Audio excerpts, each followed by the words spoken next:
Hi everybody, how are you guys doing? My name is Geet. Welcome to the channel. So I was watching this video by Mariana Study Corner. She has some amazing tips on setting up the phones to avoid distractions, but it focuses on iPhones. She chimes in a little bit about Android users, but I think I can add to the conversation. I will leave a link to the original video in the description below. It might be worth checking out that video before you check out this video. We're going to be talking about similar stuff, but this is going to be focused more towards Android users.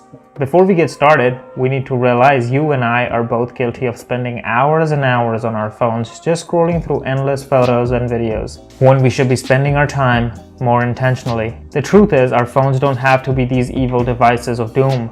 With a little bit of geekery, we can turn our phones into productivity machines. The first goal of this video is to limit your phone usage. I don't think you should block all your notifications except call notifications.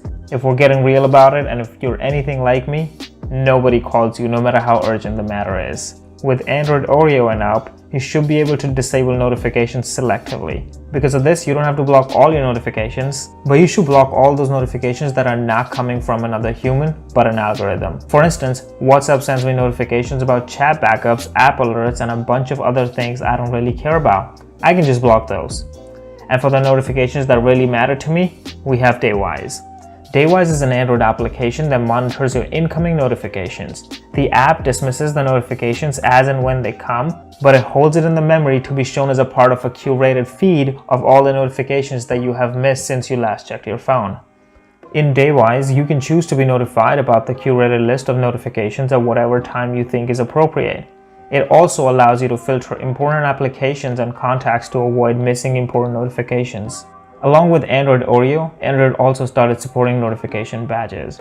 They call it dots.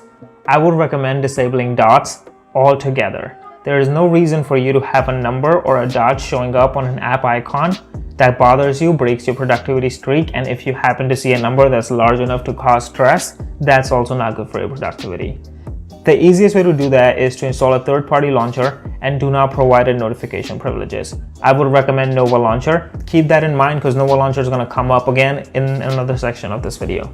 The next big thing I have on this list is colors on your screen. There are various studies that prove that human behavior is affected by bright and saturated colors. Therefore, each colorful icon on your screen has the potential to keep your attention longer than ideal. To mitigate that, you can switch your display to a grayscale mode from settings. In my opinion, turning it on perpetually will kill the experience of owning a smartphone, and we're not trying to turn your $1,000 phone into a brick phone. There's a possibility of using Tasker to enable monochrome display only for certain applications or disable it in certain applications. I might do a tutorial on it if you want to keep an eye out for that. Stay subscribed and hit me up in the comments if you want that tutorial. Coming back to your screen, our best bet is to make sure we don't get trapped by the colorful icons. For that, you want to install a third-party launcher. Nova Launcher is my recommendation again. We want to set up the launcher with a uniform look and monotone icons. I would recommend using Whicons, which is a free icon pack that supports a ton of applications, and the ones it doesn't support turn into a grayscale version of their original icons. So within a few minutes of tinkering around with Nova Launcher, you might have something that represents a grayscale phone, at least on the surface level. You might want to avoid widgets. Widgets basically are distractions waiting for you to interact with them. For the rest of the Nova Launcher settings, I would recommend setting up one page of apps on the home screen. You also want to set up folders in your app drawer to keep the rarely used apps tucked away. If you want a deep dive in how I decluttered and set up my Android device, you might want to check out the first video on my digital minimalism series. It also happens to be the first video on my channel. The next thing I want to talk about is going to keep you motivated all day long.